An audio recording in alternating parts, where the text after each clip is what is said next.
The sky over New York darkened with an unnatural shadow. At first, people thought it was a storm, but the rippling heat distortions and metallic hums betrayed the truth. Above the city, triangular ships, massive and alien, cut through the clouds, reflecting the neon lights of the metropolis below.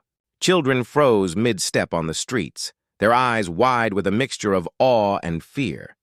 Captain Aria Kane stood on the deck of the EDV Vanguard, Earth's fastest orbital defense vessel, her hands resting lightly on the railing as she surveyed the horizon. Her mind raced, calculating every possible scenario. This was the first time in recorded history that humanity faced a slaver fleet capable of planetary capture. "Every second counted. They're here," Lieutenant Miro said, his voice taut. "Sensors indicate multiple capital ships and hundreds of drones in attack formation. Their trajectory suggests a direct assault on populated cities. Children are the primary target." Aria didn't flinch. "Then we make sure they don't succeed.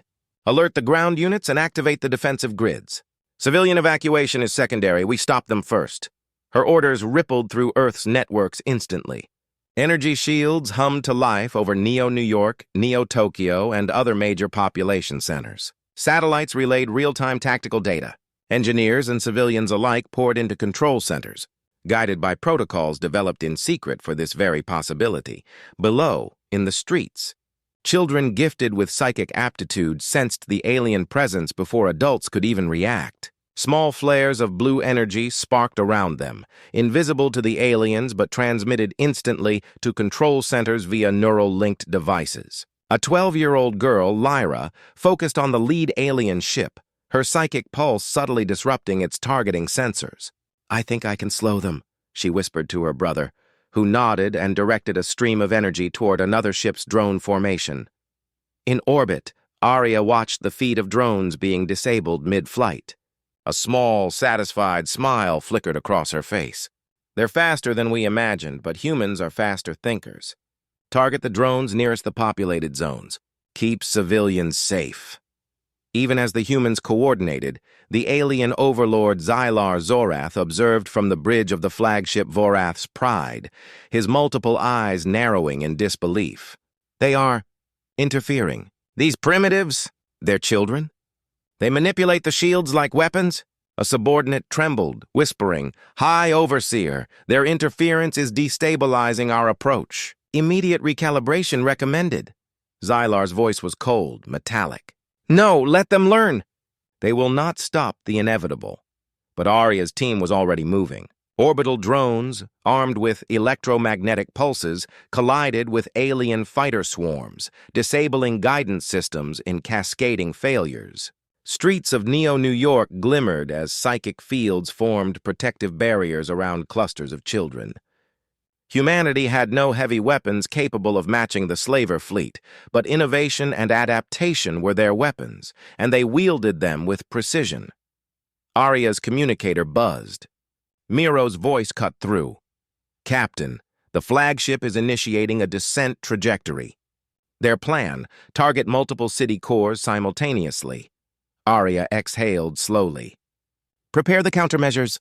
Children and civilians focus on defensive grids. Ground units engage drones only when necessary. We draw them into our trap." On the ground, Lyra's energy pulses began to synchronize with other psychic children across the city. Sparks arced between them, invisible to normal eyes but deadly to the alien sensors. Drones misfired, ships veered off course, and panic began to ripple through the slaver fleet. Aria saw the data flashing on her screens. A small victory, but significant. "Captain," Miro said, pointing at a tactical overlay, "their flagship is slowing unexpectedly. It's reacting to something. Our defenses are forcing them to adjust." Aria's eyes narrowed. "Exactly as planned. This is our advantage. Send the boarding team's coordinates to every shuttle. Prepare for interception."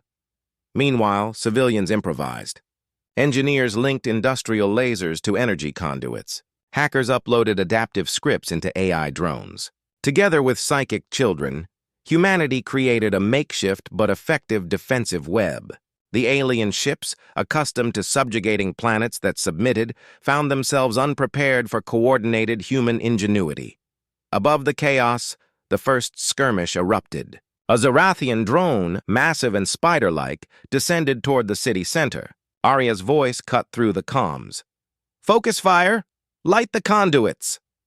At street level, Lyra and other children channeled psychic energy into the power lines. Sparks surged along the metallic conduits, arcs of electricity dancing toward the drone. It convulsed midair, systems failing as it plummeted into the river. Civilians cheered, but Aria knew better. This was only the beginning. Xylar's frustration was visible even through the alien calm. They adapt too quickly. They are not like other species.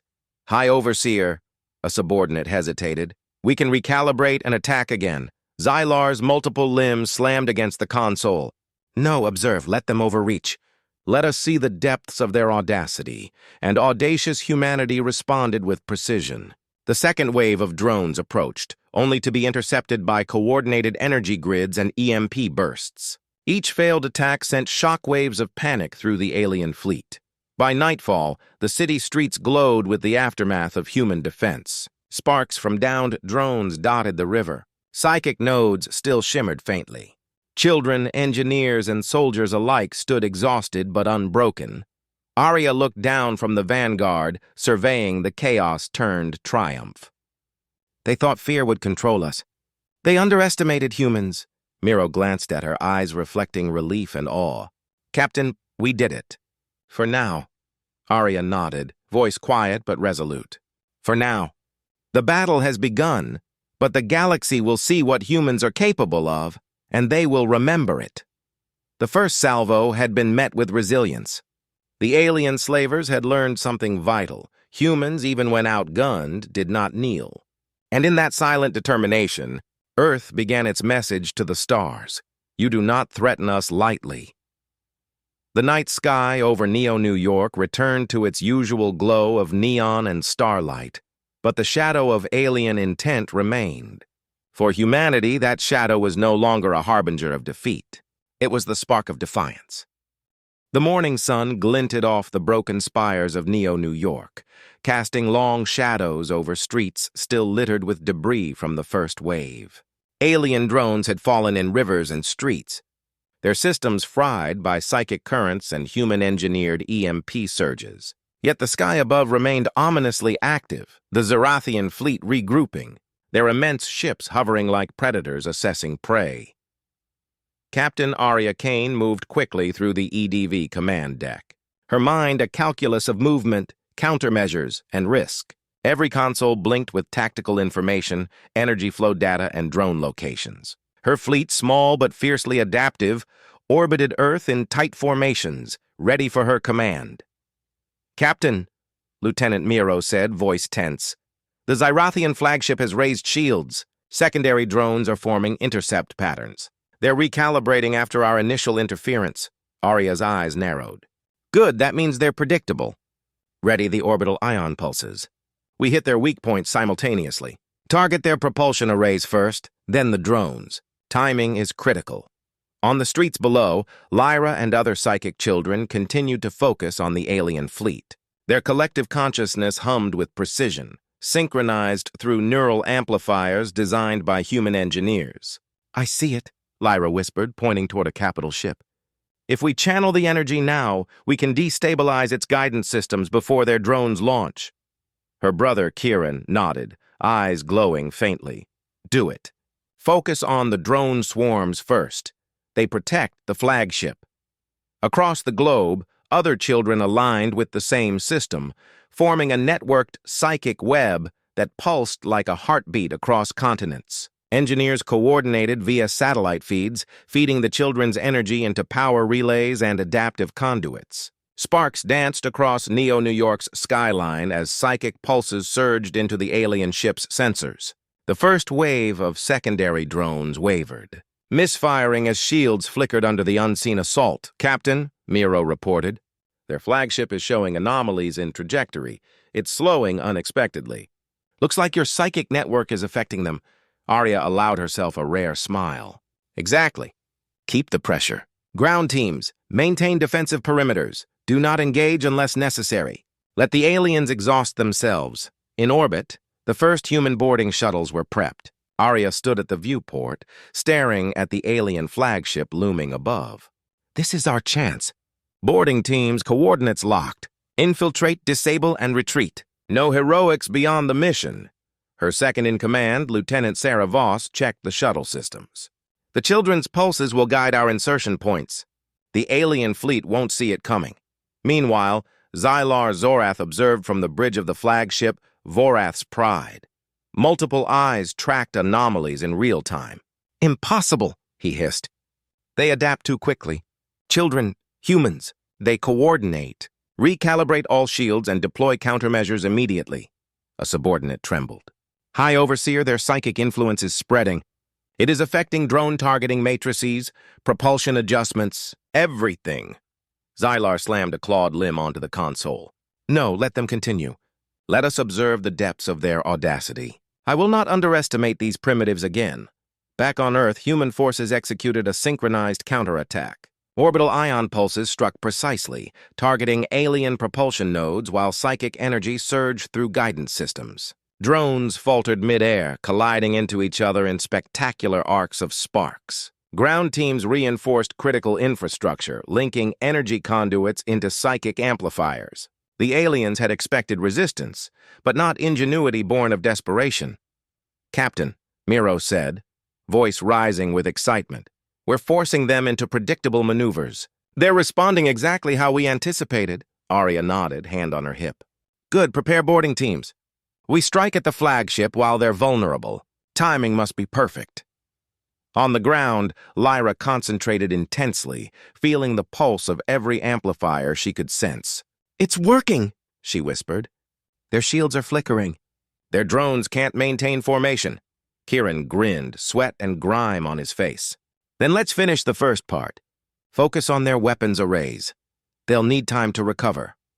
The first boarding shuttles launched silently from hidden orbital stations, guided by psychic signals toward weak points in the alien hull. Humans in exosuits clung to the hull with magnetic boots, firing energy disruptors at critical systems. Drones tried to intercept, but the psychic grid fed real-time guidance, making each human movement precise and deadly.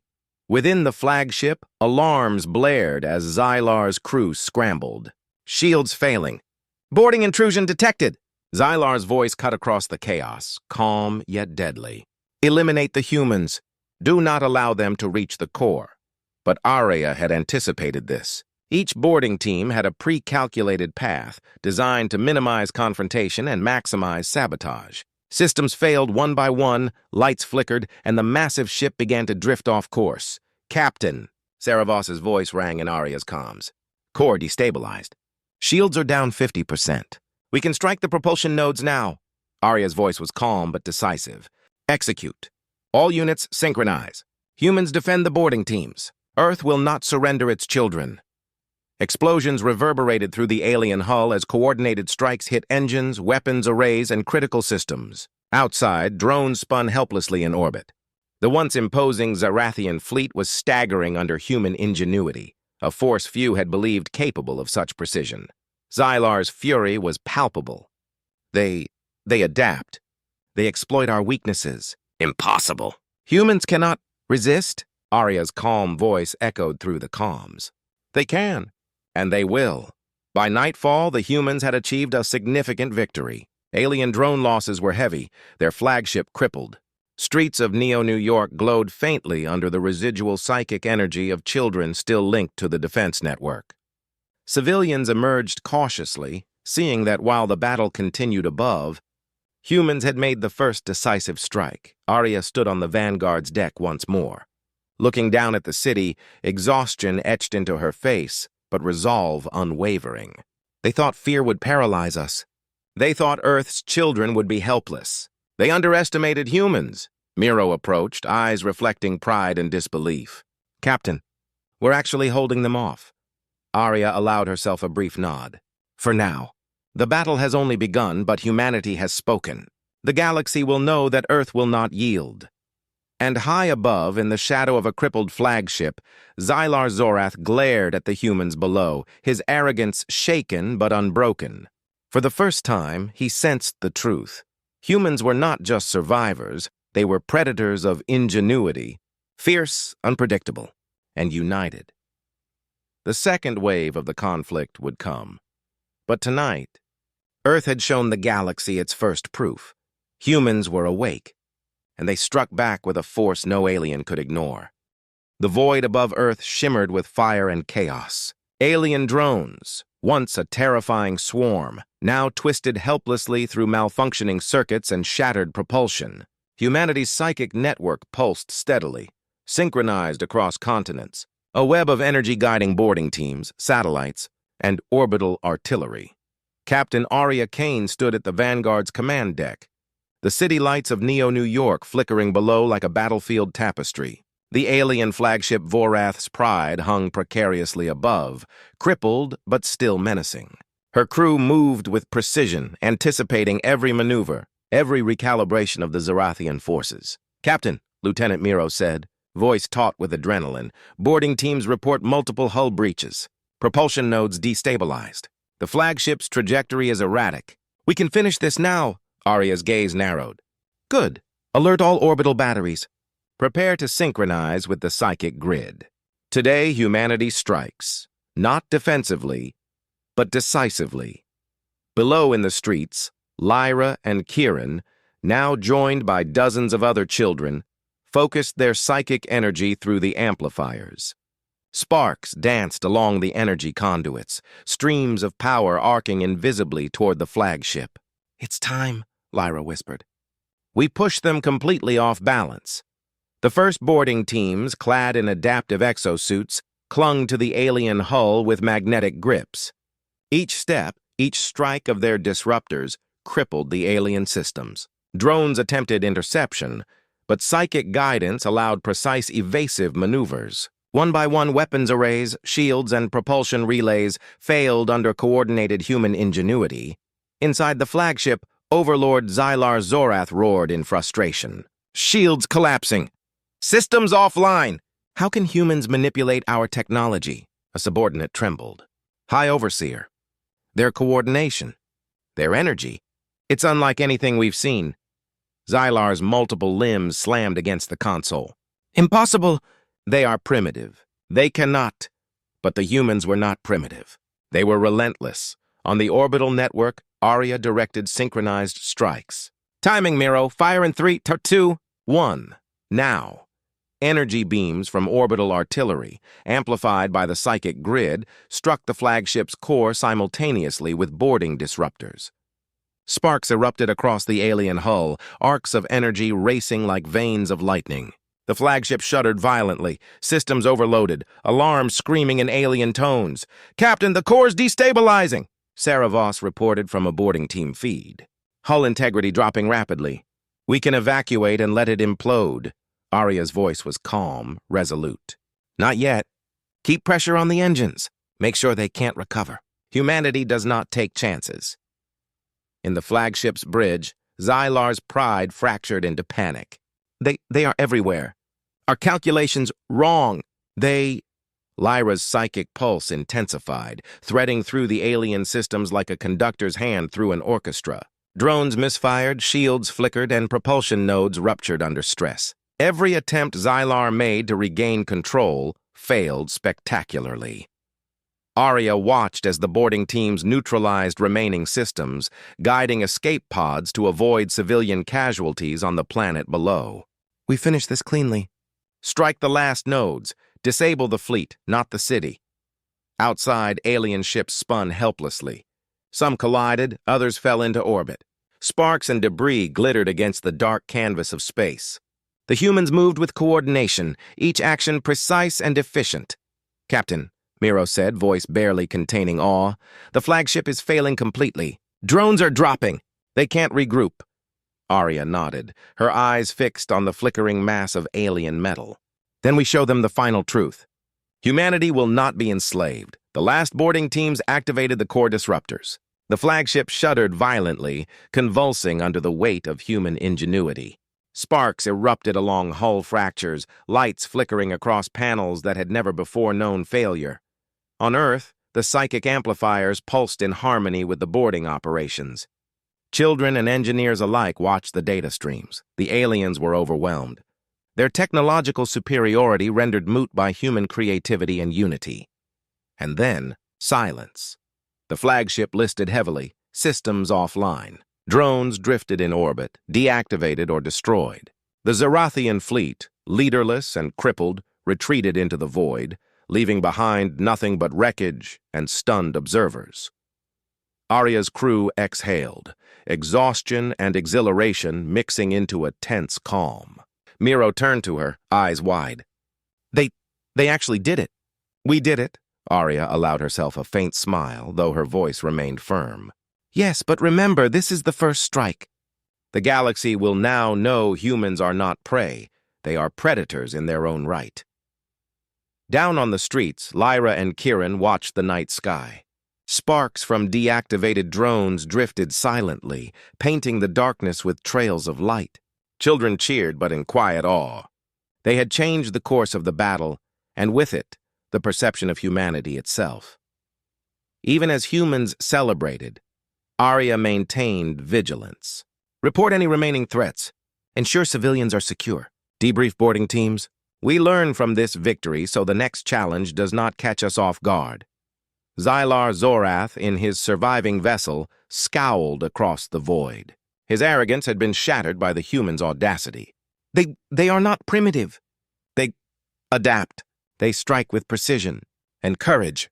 The silence that followed was not emptiness. It was recognition. Humanity had struck back, and in doing so had claimed its place among the stars not as a mere species to be judged or dominated, but as a force of ingenuity, unity, and unyielding courage. From Earth, Captain Aria Kane looked up at the remnants of the alien fleet drifting away, her crew around her, exhausted but victorious. "We fought together," she said softly, "and together we will always rise." Above, the stars seemed to shine a little brighter that night, as if the galaxy itself acknowledged the awakening of a species that refused to be enslaved. The silence over Earth was deafening. The alien fleet had vanished into the void, crippled, leaderless, and defeated. In orbit, the remnants of destroyed Zerathian drones floated like metallic debris, glinting against the stars.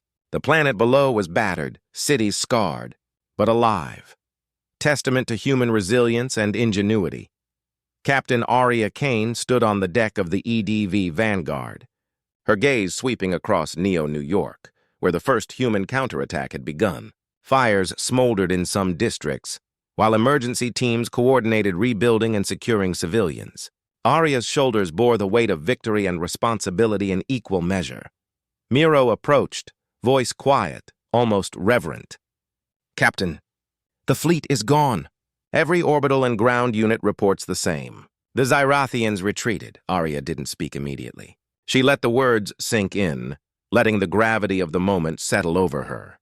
"Not just gone," she finally said, her voice firm. "Broken. They underestimated humans. They assumed fear would control us. They were wrong. And the galaxy will remember it." On the streets, children gifted with psychic potential walked carefully among the ruins. Lyra's small hand rested on Kieran's shoulder. "We did it," she whispered. "We actually did it." Kieran's grin was tired but unbroken. "They thought we were defenseless. We showed them the truth." Human engineers and tactical commanders worked in unison, repairing energy grids, reinforcing shelters, and restoring communication networks.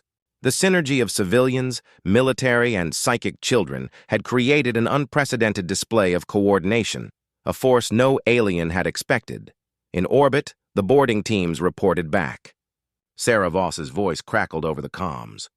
"Captain, all teams accounted for. No casualties beyond minor injuries. Flagship systems disabled, the Zerathian core destabilized completely. They will not return easily," Aria exhaled slowly. "Good. That means the immediate threat is neutralized. Begin assessment protocols for remaining drones. Secure the planet and ensure civilians are safe." While humans celebrated, Xylar Zorath's surviving vessel drifted silently in the void, his multiple eyes narrowing in fury and disbelief. "Primitive. Unpredictable. Audacious," he muttered. "They are not what we anticipated. The humans adapt. They strike with precision. and courage. Even now, his voice, laced with arrogance and fear, acknowledged a truth he could not ignore. Humanity had awakened. Back on Earth, Aria convened a council of military, scientific, and civilian leaders. "We have won a battle, not the war," she addressed the room. "The Zerathians will return, or others will attempt what they failed to do. But we have learned something vital. Humans, united and innovative, are a force no alien can predict, no empire can dominate easily. That knowledge is our greatest weapon."